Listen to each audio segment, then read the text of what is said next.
So a sense of gathering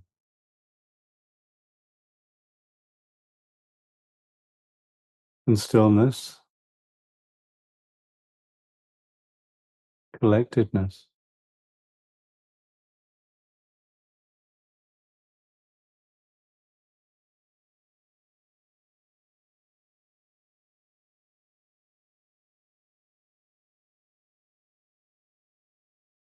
settling,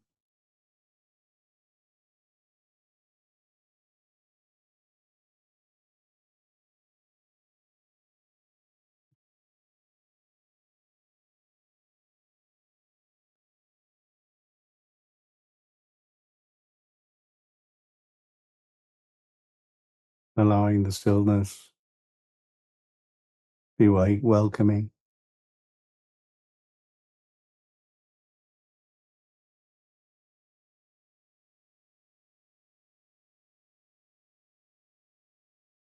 allowing the attention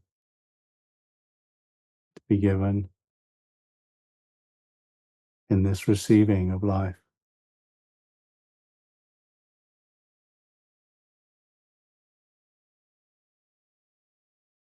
and the gift of life to life.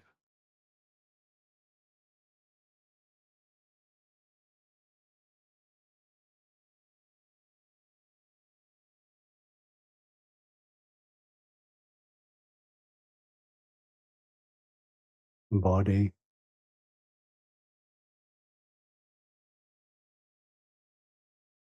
this experience of senses,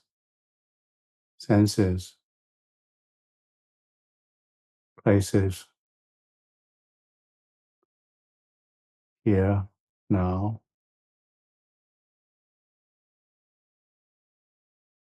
this time, this space.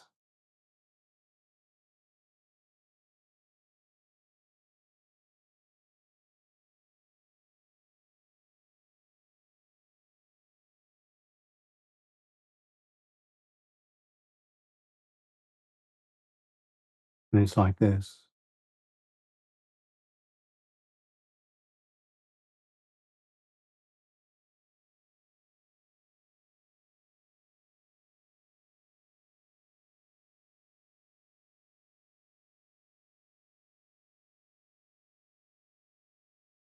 The full experience is like this.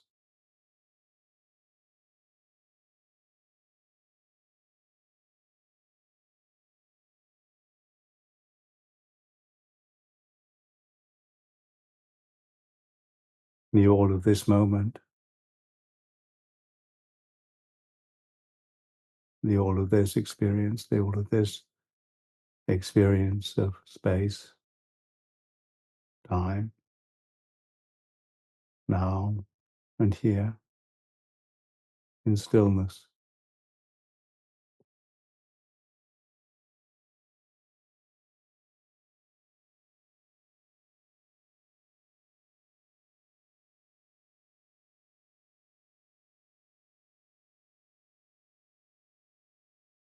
And a welcoming in this.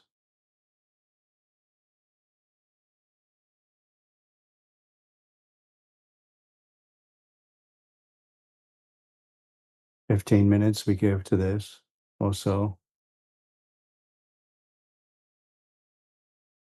about a measurement,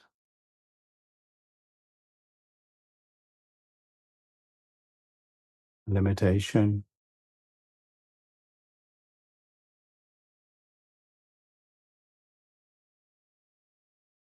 intended to help us all suffer less as we settle and collect in stillness. If there's a lot of movement, then maybe turn the camera off.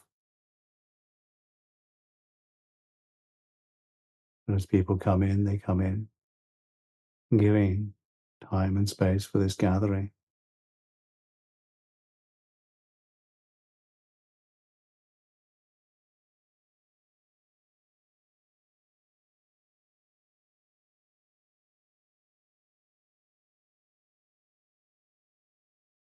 Very settle.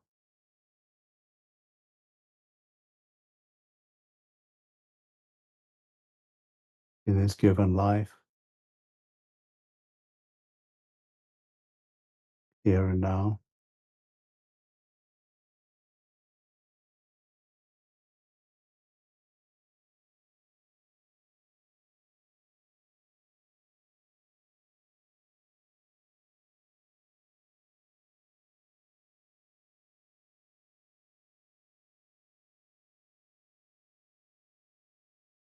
Everything we experience is now and here.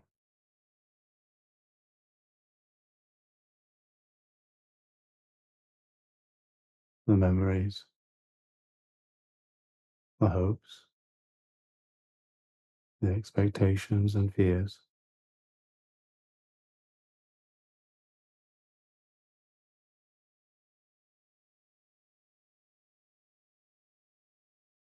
are now and here.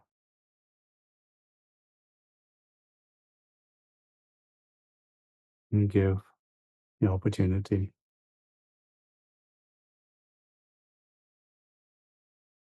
give the space, give the time, give the attention to receive it all.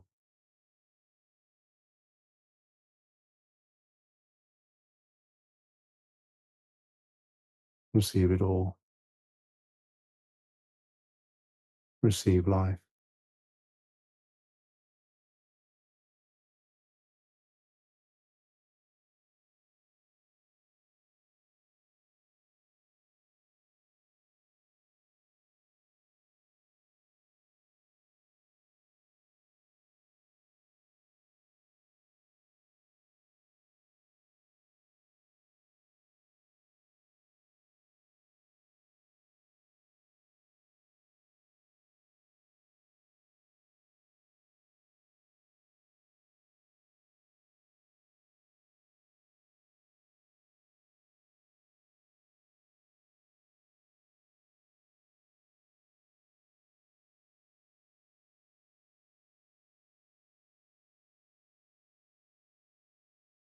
Giving life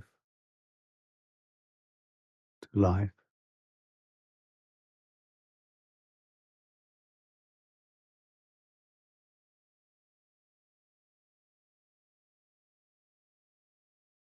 The gift, life itself.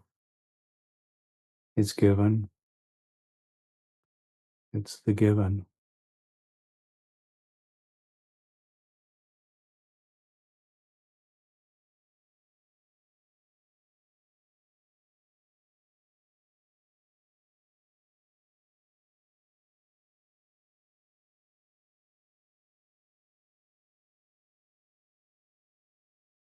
The given experience.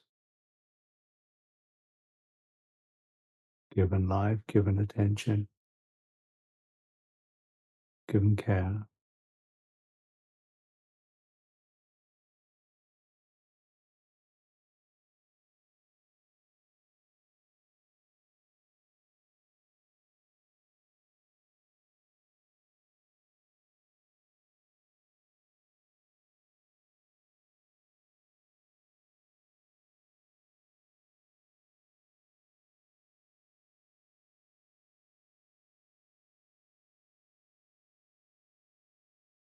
A settling and a collecting.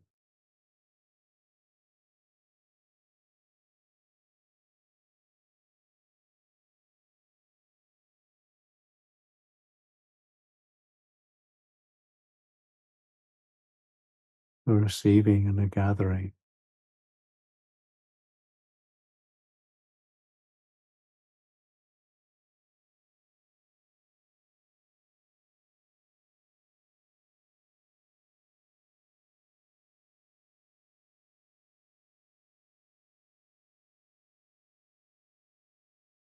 A physical experience.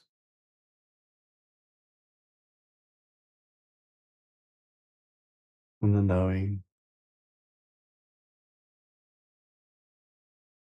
Mental. Emotional. The whole of it. in the knowing, this knowing.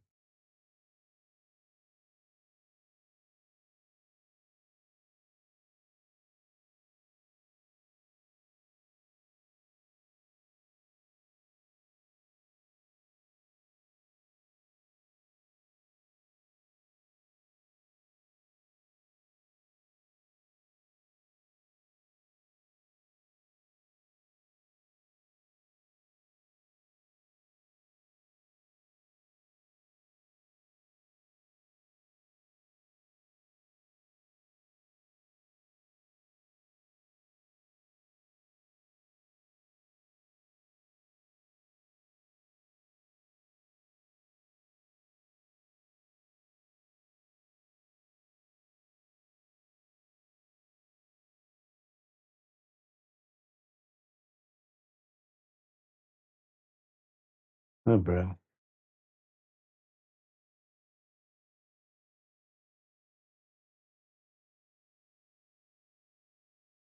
in breath, out breath, received and released.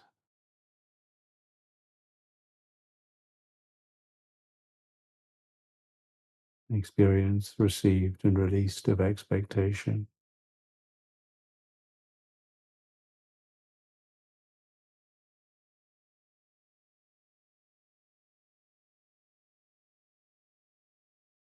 The moment,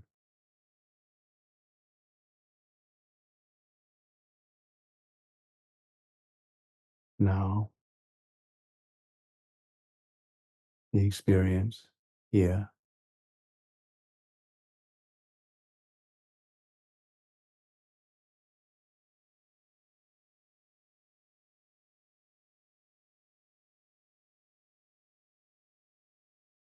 The whole of it, the all of it.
Namo tassa bhagavato arahato samma sambuddhassa. Namo tassa bhagavato arahato samma sambuddhassa.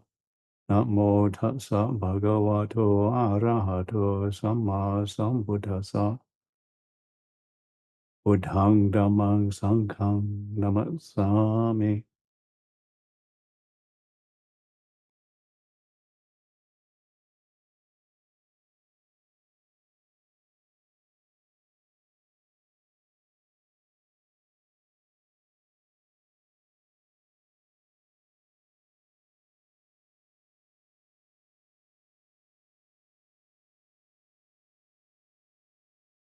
We think of ourselves,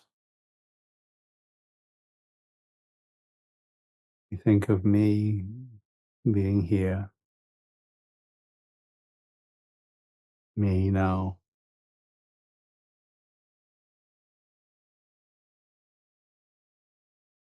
And the thoughts and the emotions stirred up by those thoughts, and the emotions that stir up the thoughts.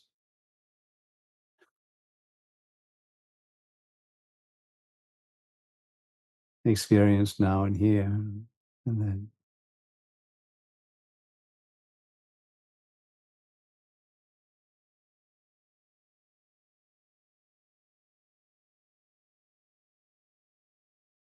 the question or the point that was made someone to me today was about a sense of beings looking after somebody, and that experience. And I've also been asked before whether I have seen devas or heavenly beings or beings in different realms,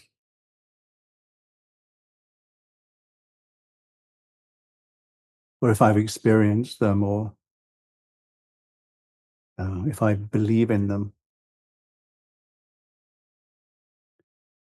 And it's part of the practice in samadhi or wise assumption is that there are beings that are spontaneously born. There are things that we don't understand. And it is one of the 10 traditional contemplations in Buddhism, the contemplation of devas.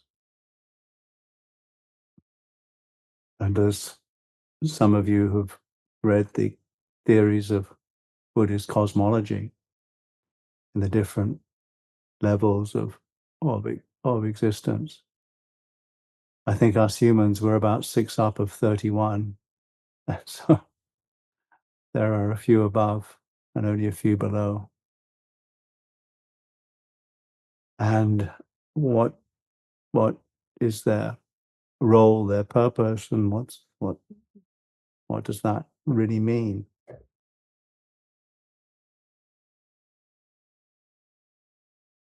And there's certainly encouragement um, in the suttas for the bhikkhus to reflect, and of course this applies to all Buddhas, all people really, to reflect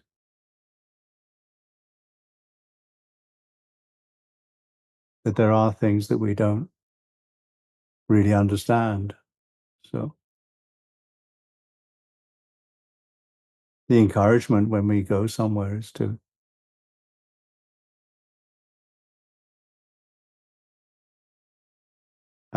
if we're traveling or if we arrive somewhere, to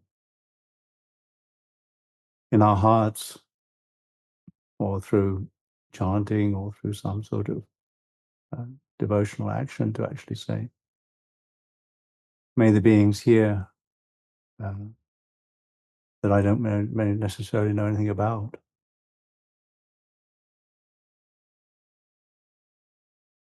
some people call them the forces, may they May they realize that I wish them no harm, and that if there are any merits that I generate, then I share them with all. And one of the things that I encourage people to remember, because what we remember and what we give attention to, or particularly what we give attention to, is where we're born. If you want to know where we're going, if you want to know where your next rebirth is, or where you're heading, notice where you give attention. And one of the things that I give attention, encourage people to know, to be free from extra suffering now and in the future, is to remember that beings wish you well. They have wished you well. They will wish you well. They are wishing you well. How many times have you, as somebody who's been involved in any sort of spiritual life, thought, may all beings be well and happy? How many times, if you've learnt the Karaniya Metta Sutta, have you wished, may all beings be well and happy? And if you remember, if you feel that there are previous lives, or if you remember even in this life, if you've been doing that, there have been other beings doing that. And right now, somewhere in the world, there are beings, humans and otherwise, right in this time, in a space we don't really understand. There are beings saying, may all beings be well and happy. I remember back in the day, there was this move to try to get 1% of the population meditating. And there were all these ideas for world peace and trying to get 1% of the population meditating. And I'm not sure that, whether that is really sufficient or really enough. And if you really feel that whether this would really change the world to where everybody keeps the 5 precepts, or even the first precept on the level of not killing human beings, I don't feel that the world works like that, and I don't feel that the world that we live in as human beings is really intended to be like that. The human realm needs at least a sufficiency of the 5 precepts.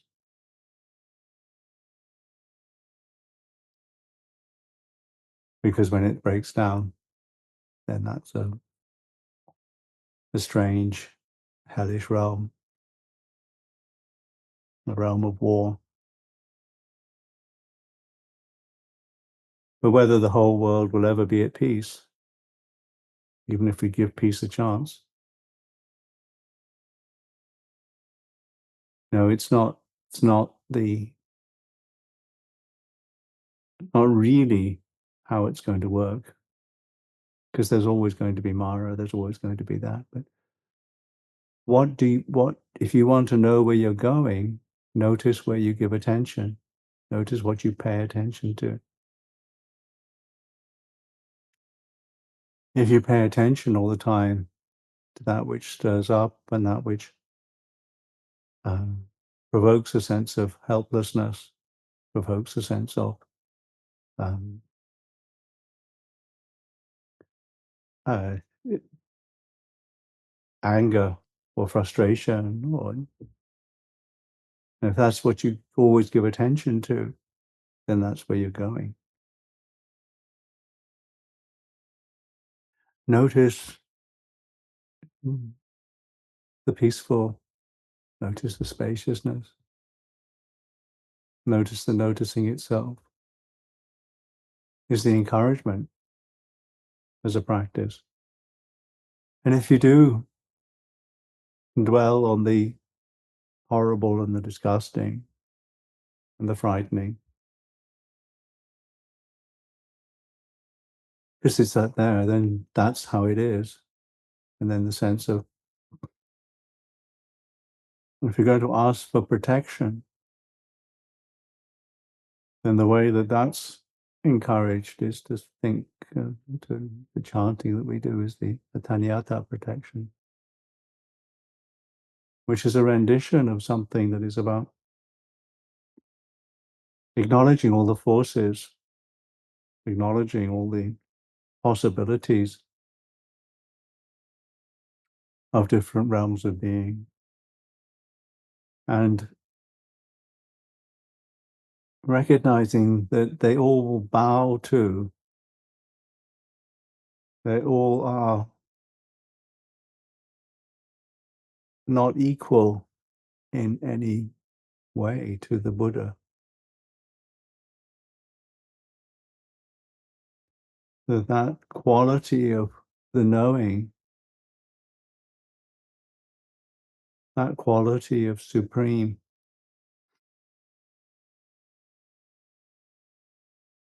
teaching, of sufficiency, that quality of complete offering of a training, the Dhamma Vinaya.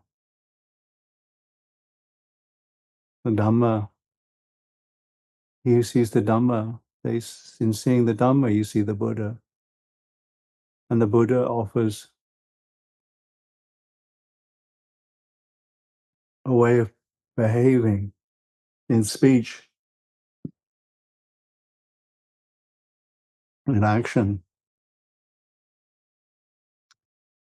that leads to less peace, less stress, leads to a sense of a place of peace. And when there's, because what happens is that here's this sense of self, the sense of being born in a situation, the sense of me being here now. And that when we take that,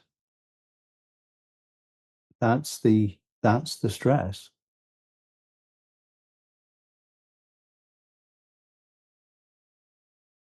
That sense of separateness. Whereas the Buddha, the knowing, knows it all, receives it all, is patient with it all. And the devas, forces of evil, the forces of good, the devas are some are malevolent, some are benevolent, and some don't care. But they all bow to the Lord Buddha in the hell realms,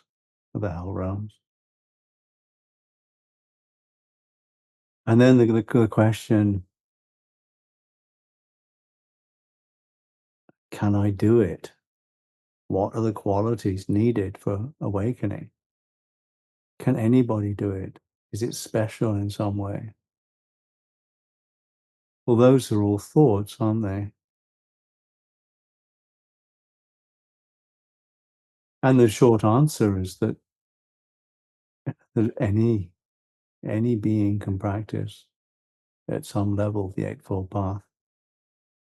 And if the Eightfold Path is practiced, then the world will not be bereft of arahants, will not be bereft of beings that are complete, that sense of complete freedom, which is not personal. It doesn't need somebody saying, I am enlightened. Because enlightenment is to the sense of I. I think it's this sense of separation is just frustration. And it's not supposed to be otherwise. Wanting it to be otherwise, wanting this life to be not frustrating is frustrating in itself. The frustrations of the life are this. It's not that they need to be given more attention than just known. It's like this. And what do we do? Now, the practice is the Eightfold Path. What does that mean? What does it mean, practicing the path? In this moment, how is it done? Allowing that question to open up the possibility of knowing what's happening now. And this knowing of the knowing of the heart, what is it? How am I giving attention? How am I paying attention? What am I wanting from this? What am I not wanting from this?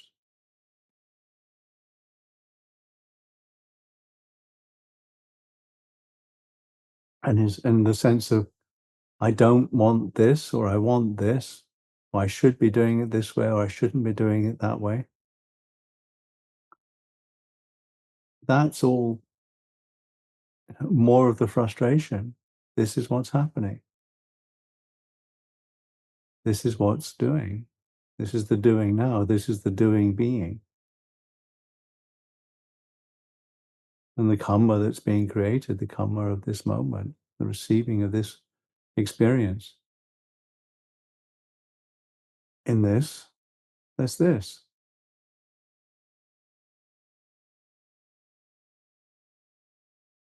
If the in the contemplation of the devas, the devas of the 33, the Davatingsa devas. And there's a way of like, what, if you want to go to the Deva realm, what does that entail? How do I get there? How do I get to a higher level? Not that I recommend it, because it's just another birth. But maybe devas don't cough. So there could be some advantages. But if you look, the way that the um,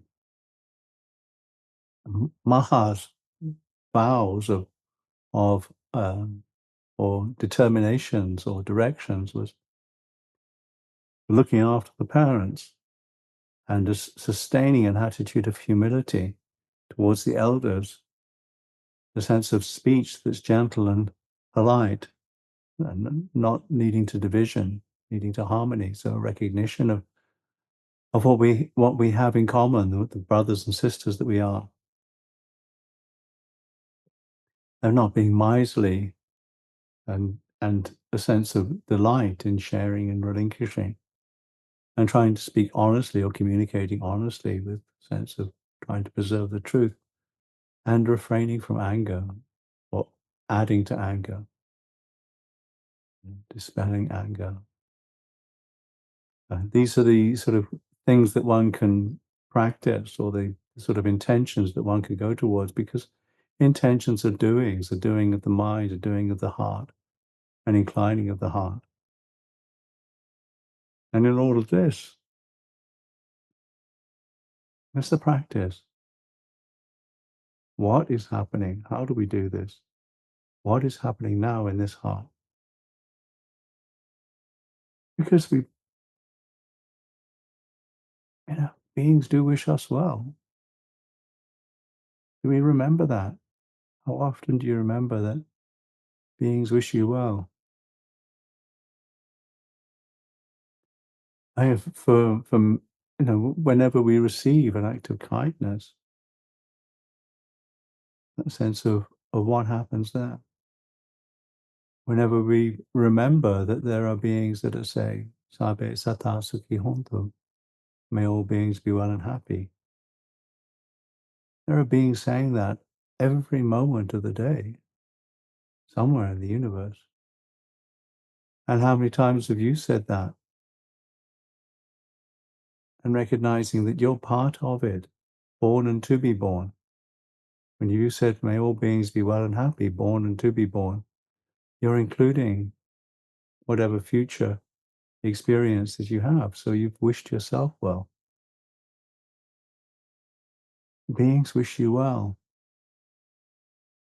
And it's okay to remember that and to feel supported in that. You say, well, it's not particular enough.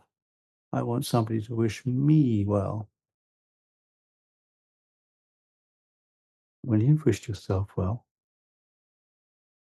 and you do wish yourself well, and you can continue to wish yourself well. And you can continue to, um, in terms of thought and intention, to say, well, all beings that have malevolent or disruptive or harmful intentions, recognizing that they are acting out of ignorance, acting out of a mistake in what will actually benefit them, and that they all will bow to the Lord Buddha, will all bow to that sense. They all,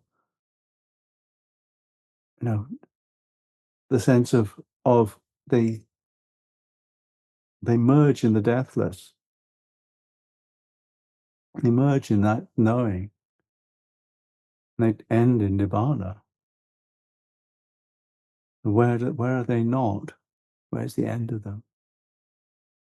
Because the 10 things that I go on about so often, rooted in desire, friend, are all things, born of attention are all things, arising on contact are all things, converging on feeling are all things, headed by concentration are all things, dominated by mindfulness are all things, surmountable by wisdom are all things, yielding deliverance as essence are all things, merging in the deathless are all things, and terminating in Nibbana are all things. I think I've got them all. And if I haven't, then I've forgotten one. But that reflection, born of attention, what do you give attention to? If you want to know where you're going, notice what you give attention to. Give attention to the deathless, give attention to where thought ends, give attention to the knowing itself in every moment. And you can do it, because all humans have a capacity. It's the birthright of humans to awaken. It's the birthright of humans to practice. In the sense that I'm not worthy, or I am worthy, that's just a thought. Just keep doing it and see what happens. Give up the sense of separateness. Notice that all of us are brothers and sisters in old age, sickness, and death, wanting things to be different, wanting somebody to give give me attention.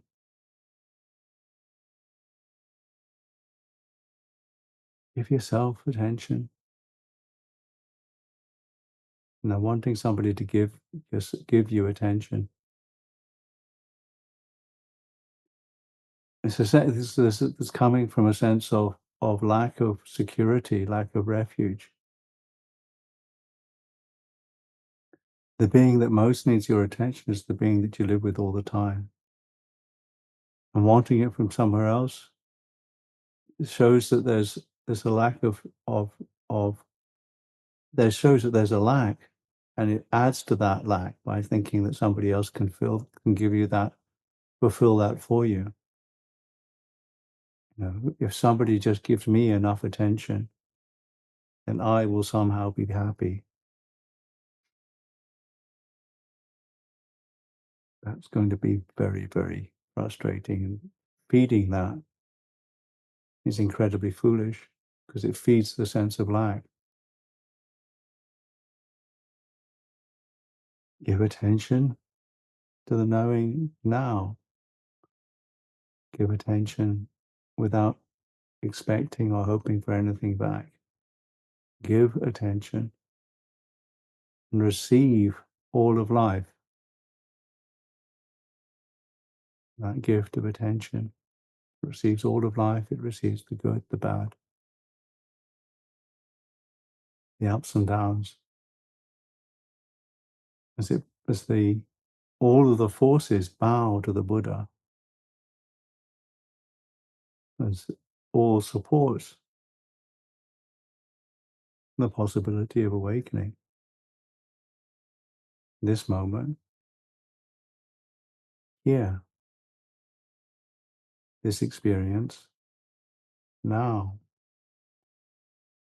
this space, this time. And keep practicing the best we can do. It's not very much. Because all senses of compulsion, all senses of blindness, the aspiration for awakening is there, rooted in desire for under all things. Chanda is neither good nor bad. Tanha is the one that leads to more suffering. Chanda is part of the roads to success. Chanda, Virya, Chitta Vimamsa. The roads to success, the supports to success. Supports the success in meditation, that sense of aspiration that comes from a sense of completeness. I can do this. This can be done. It is possible. The hindrance is thinking, it's not possible. I can't do it. And if you do feel that sense of doubt or that sense of hindrance, then to give attention to that. Turn whatever's happening. Know what's happening. That's the sati, remembering what's happening. And investigate it as the Dhamma with interest, energy, peacefully, with some continuity, and a recognition of the limitation and the serenity that is born of that willingness to give attention to it all and receive the whole of this experience, the whole of life. These are the suggestions, the reflections that I offer today, now, here. And if they're useful, fine. If they're not, there's always the knowing. And what happens is what happens, how things work out. So thank you, Eva. And if you have questions, please type them if you're able to. I've tried to answer some of the questions that have already been given to me today. When I use the expression know the knowing, what does it mean?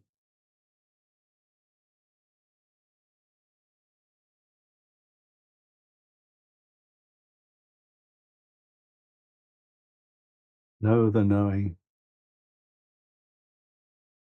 The sense of things being present, the sense of experience, to know that there is this experience, to know that there is this knowing. It's like turning and knowing what's happening, how things are being received, how things are being acted upon, how things are happening right now. What is happening right now? That's the question. And to know that sense of knowing And I do have enough medicines. Don't worry, Anarita. Okay. Thank you. Hello. How to cultivate, so that knowing of the knowing, how to cultivate self-esteem. Self-esteem is there's I don't know whether it's really something that, what does that really mean? I think more how to cultivate confidence in the Buddha, the Dhamma, and the Sangha. Through the refuge in the Buddha, Dhamma, Sangha, how to cultivate. Well, I think one of the things one can do is to read a little about the Buddha, the life of the Buddha, and then a sense of gratitude, or a sense of um, um, a sense of appreciation for the life of the Lord Buddha, a sense of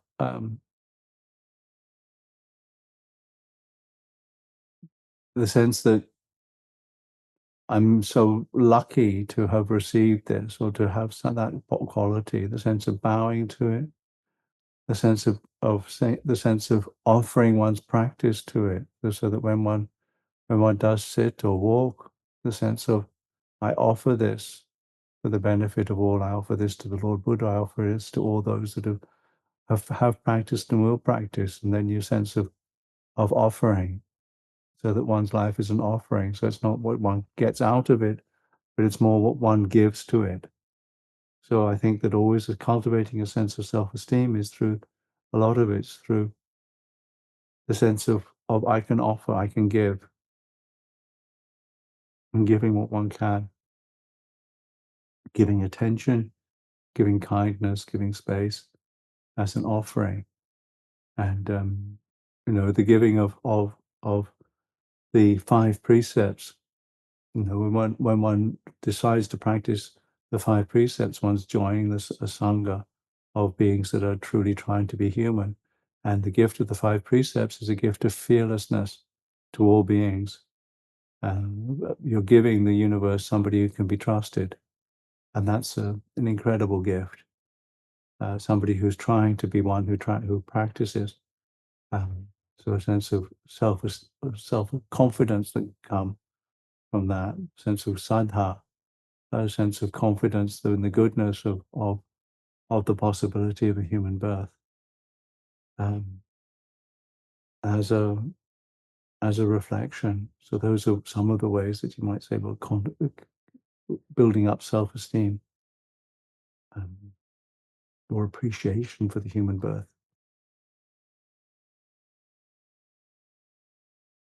And give attention not to the moment, or give attention to this, give attention to the here and now. And what is the shortest way to right views? The right view is the assumption, the mundane assumption is that, there are the results of good actions, that there is, they do have results, that there are beings that are pure, there are beings that can be taught, there is rebirth. These are the mundane right view. So that's shortest way to do it is to keep remembering that, recollecting that.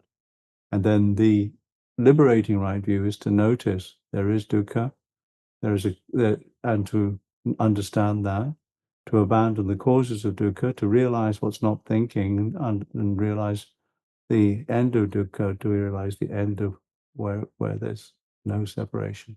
And the way to that is to practice the path. So that's the shortest way to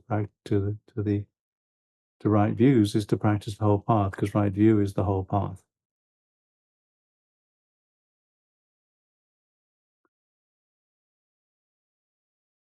Okay, so chronic pain. I think the chronic pain that we all experience is the chronic pain of existing. But chronic physical pain is a whole business. I'm lucky not to have had that for very long periods. One of the things I say about that is to um, notice what's not hurting. Also, take the meds at the right time, before the pain comes rather than afterwards, because that's the way pain management works, I'm told. And certainly I found that. And then part of it is to notice what's not hurting, notice the sense of knowing the pain, not to add to the pain so that the chronic pain is not, it doesn't become doubled by not wanting it to be there. But notice what's not hurting, noticing the knowing of the pain is not hurting. Try to work with different things. Maybe you can try working with colors, with breath, with energies. You can do all sorts of things with the pain. I believe I've tried some of them myself. Some seem to work better than others, and different people have different ways of dealing with it, and do seek professional help. But how to balance giving to others and keeping boundaries? The person who most needs your kindness and gift. So this one here. So this is the one. It's not selfish to give yourself the time and the attention and the care. And part of that can be protecting yourself. Protect yourself so that you don't get too hurt.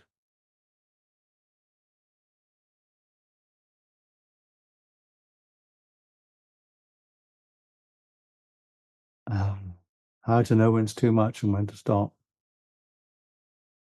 You have to figure that one out. You have to know what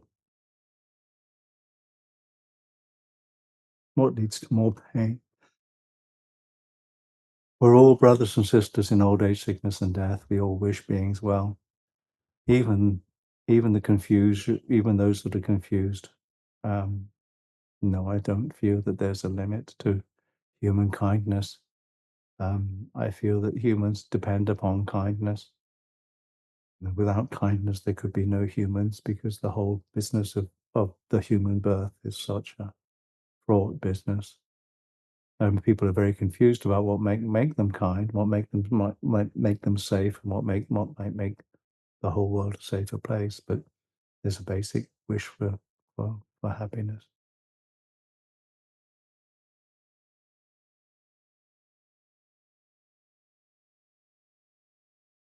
I think it's universal,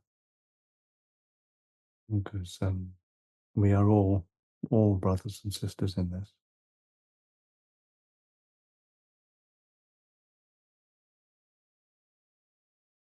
Thank you all. I think probably enough for this evening.